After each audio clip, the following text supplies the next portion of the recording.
شعبان کے آخری دنوں کا خاص وظیفہ۔ اس وظیفے سے جان اور مال کی حفاظت ہوگی، تنگ دستی ختم ہوگی اور بے برکتی ختم ہو جائے گی۔ بسم اللہ الرحمن الرحیم۔ السلام علیکم ورحمۃ اللہ وبرکاتہ۔ پیارے اسلامی بھائیوں اور بہنوں، شعبان المعظم وہ بابرکت مہینہ ہے جو ہمیں رمضان المبارک جیسی عظیم نعمت تک پہنچانے کے لیے آتا ہے۔ یہ مہینہ دراصل روحانی تیاری، دل کی صفائی، نیتوں کی درستگی اور اللہ تعالیٰ سے قرب حاصل کرنے کا مہینہ ہے۔ شعبان وہ مہینہ ہے جس میں اعمال آسمانوں کی طرف اٹھائے جاتے ہیں، اور اسی لیے اس مہینے میں عبادت کی اہمیت کئی گنا بڑھ جاتی ہے۔ یہ وہ مہینہ ہے جس میں اللہ تعالیٰ بندوں کو متوجہ کرتا ہے کہ وہ اپنے دلوں کو دنیا کی آلائشوں سے پاک کریں اور اپنے رب کی طرف لوٹ آئیں۔ نبی کریم صلی اللہ علیہ وآلہ وسلم کو شعبان المعظم سے خاص محبت تھی۔ حضرت عائشہ رضی اللہ تعالی عنہا فرماتی ہیں کہ میں نے رسول اللہ صلی اللہ علیہ وآلہ وسلم کو شعبان کے مہینے میں جتنا روزہ رکھتے دیکھا، کسی اور مہینے میں اتنے روزے رکھتے نہیں دیکھا سوائے رمضان کے۔ اس سے ہمیں یہ سبق ملتا ہے کہ شعبان عبادت، محنت اور اللہ کی رضا حاصل کرنے کا مہینہ ہے۔ حضور پاک صلی اللہ علیہ وآلہ وسلم اس مہینے میں اپنی امت کے لیے کثرت سے دعا فرماتے، استغفار کرتے اور اللہ تعالیٰ کے حضور عاجزی اختیار فرماتے۔ شعبان کا مہینہ ہمیں یہ سکھاتا ہے کہ انسان اگر اپنی زندگی کو سنوارنا چاہتا ہے تو اسے اللہ کے ساتھ اپنے تعلق کو مضبوط کرنا ہوگا۔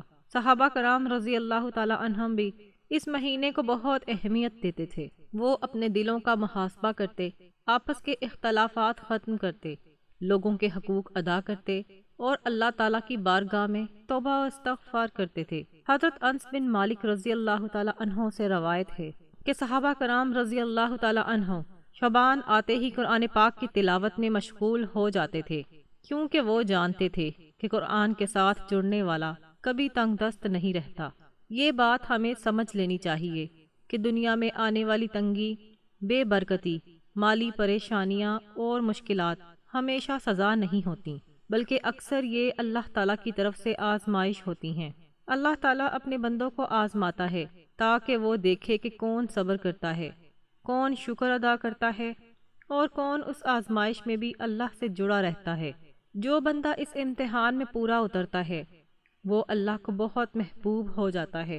قرآن پاک ہمیں یہ سبق دیتا ہے کہ جو اللہ پر بھروسہ کرتا ہے اللہ اس کے لیے کافی ہو جاتا ہے۔ ازواج مطہرات کی زندگیوں میں بھی ہمیں یہی سبق ملتا ہے۔ حضرت خدیجہ رضی اللہ تعالی عنہا نے اپنی پوری دولت اللہ اور اس کے رسول کی راہ میں قربان کر دی، لیکن کبھی بے برکتی نہیں دیکھی۔ حضرت فاطمہ رضی اللہ تعالی عنہا کی زندگی سادگی، صبر اور توکل کی اعلیٰ مثال ہے۔ بظاہر ان کے گھر میں دنیاوی آسائشیں کم تھیں، لیکن دل کا سکون، برکت اور اللہ کی رضا وافر تھی۔ یہی وہ راز ہے جو ہمیں سمجھنا ہے کہ اصل دولت اللہ کی رضا ہے، اور وہ صرف عبادت، صبر اور یقین سے ملتی ہے۔ یہاں یہ بات سمجھنا بہت ضروری ہے کہ وظیفہ کیا ہوتا ہے اور کیوں کیا جاتا ہے۔ وظیفہ دراصل اللہ تعالیٰ کو یاد کرنے کا ایک طریقہ ہے، ایسا عمل جو بندے کے دل کو اللہ سے جوڑ دے۔ وظیفہ کوئی جادو نہیں ہوتا، بلکہ یہ اللہ کے کلام اور مسنون اذکار کے ذریعے اللہ سے مدد مانگنے کا نام ہے۔ جب بندہ یقین، اخلاص اور توکل کے ساتھ وظیفہ کرتا ہے تو اللہ تعالیٰ اس کے دل کی حالت کو دیکھ کر اسے عطا فرماتا ہے۔ وظیفے کا اصل فائدہ یہ ہوتا ہے کہ انسان کا دل مطمئن ہو جاتا ہے، ایمان مضبوط ہوتا ہے اور اللہ کی مدد شامل حال ہو جاتی ہے۔ یہ بات یاد رکھنی چاہیے کہ تنگ دستی ہو، بے برکتی ہو، غریبی ہو یا کسی بھی قسم کی پریشانی، یہ سب اللہ تعالیٰ کی طرف سے ایک آزمائش ہوتی ہے۔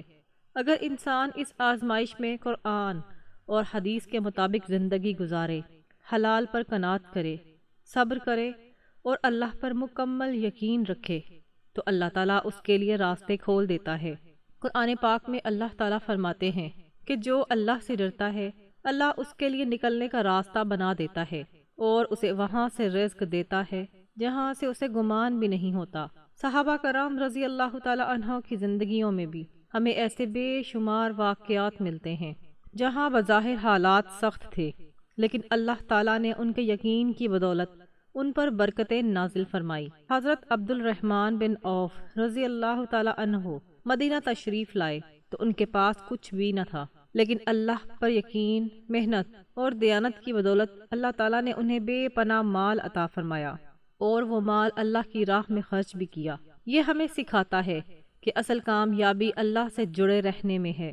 اب جب یہ ساری باتیں تفصیل کے ساتھ سمجھ لی گئیں تو اب بات کرتے ہیں اس خاص وظیفے کے بارے میں جو شعبان کے آخری دنوں میں اگر کر لیا جائے تو اللہ تبارک و تعالیٰ اس کے لیے بہت بڑا اجر رکھتا ہے، اس کی آزمائشوں کو ٹال دیتا ہے، اس کے رزق میں وسعت عطا فرماتا ہے، اس کی جان اور مال کی حفاظت فرماتا ہے، اور اس کی زندگی سے بے برکتی اور تنگ دستیوں کو ختم فرما دیتا ہے۔ لیکن اس کے لیے شرط یہ ہے کہ 5 وقت کی نماز پابندی کے ساتھ ادا کی جائے، اللہ تعالیٰ پر پورا یقین رکھا جائے اور ہر عمل صرف اللہ کی رضا کے لیے کیا جائے۔ یہ وظیفہ بہت آسان ہے لیکن اس کا اثر بہت عظیم ہے۔ وظیفہ یہ ہے کہ جب آپ 5 وقت کی نماز ادا کر لیں اور نماز مکمل ہو جائے تو اس کے بعد سب سے پہلے تسبیح فاطمہ پڑھیں۔ تسبیح فاطمہ یہ ہے 34 مرتبہ اللہ اکبر، 33 مرتبہ الحمدللہ اور 33 مرتبہ سبحان اللہ۔ یہ وہ تسبیح ہے جو نبی کریم صلی اللہ علیہ وآلہ وسلم نے حضرت فاطمہ رضی اللہ تعالی عنہا کو عطا فرمائی تھی، اور اس میں دنیا و آخرت کی بھلائی پوشیدہ ہے۔ اس کے بعد ہر نماز کے بعد 21 مرتبہ یہ دعا پڑھیں، سبحان اللہ و بحمدہ سبحان اللہ العظیم۔ اس ذکر کو پڑھتے وقت دل میں یہ یقین ہو کہ اللہ تعالیٰ سب سے بڑا ہے، وہی دینے والا ہے، وہی حفاظت کرنے والا ہے، اور وہی رزق میں برکت عطا فرمانے والا ہے۔ اس کے ساتھ ساتھ درود پاک کا اہتمام ضرور کریں، کیونکہ جتنا زیادہ درود پاک پڑھا جائے گا اتنی ہی زیادہ دعا قبولیت کے قریب ہوگی، کیونکہ درود پاک وہ عمل ہے جو دعا کو آسمان تک پہنچاتا ہے اور اللہ کے غضب کو رحمت میں بدل دیتا ہے۔ آخر میں اللہ تعالیٰ سے دعا ہے کہ وہ ہمیں شعبان کے اس بابرکت مہینے کی قدر کرنے کی توفیق عطا فرمائے، ہمیں سچی توبہ نصیب فرمائے، ہمارے رزق میں برکت عطا فرمائے، ہماری جان اور مال کی حفاظت فرمائے، اور ہمیں رمضان المبارک تک ایمان، صحت اور سلامتی کے ساتھ پہنچائے۔ آمین یا رب العالمین۔ یا اللہ، اس مقدس مہینے شعبان المعظم کے صدقے ان تمام مقدس مہینوں، بابرکت راتوں، عظمت والے دنوں اور خاص ساعتوں کے وسیلے سے ہماری دعاؤں کو قبول فرما۔ یا رب، ہمیں خانہ کعبہ کی زیارت نصیب فرما، مکہ مکرمہ کی گلیوں میں حاضری عطا فرما، مدینہ شریف میں حضور نبی کریم صلی اللہ علیہ وآلہ وسلم کے روضہ اقدس پر حاضری کا شرف بخش۔ یا اللہ، ہمیں اپنے گھر کے حج کی سعادت عطا فرما اور بار بار عمرہ کرنے کی توفیق نصیب فرما۔ یا رب، ان مقدس مہینوں کے صدقے اور آنے والے رمضان المبارک کے وسیلے سے ہمارے دلوں میں اپنے گھر کی سچی تڑپ پیدا فرما، ہمیں اتنی استطاعت، صحت، ایمان اور اخلاص عطا فرما کہ ہم تیرے گھر کا حج بھی کریں اور تیرے گھر کا عمرہ بھی۔ یا اللہ، ہماری زندگیوں سے گناہوں کی تاریکی کو ختم کر دے، ہمارے رزق میں برکت عطا فرما، ہماری نسلوں کو دین سے جوڑ دے، اور ہمیں دنیا و آخرت میں ہر بھلائی عطا فرما۔ آمین یا رب العالمین۔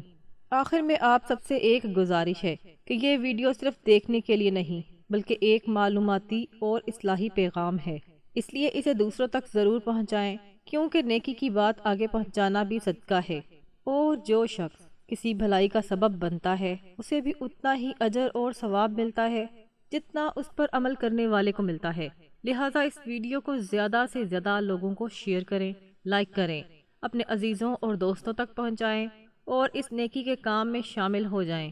ہو سکتا ہے آپ کے ذریعے کسی کی زندگی بدل جائے اور یہ عمل آپ کے لیے صدقہ جاریہ بن جائے۔ اور آخر میں دعا ہے کہ اللہ تبارک و تعالی ہم تمام مسلمانوں کا حامی و ناصر ہو۔ آمین یا رب العالمین۔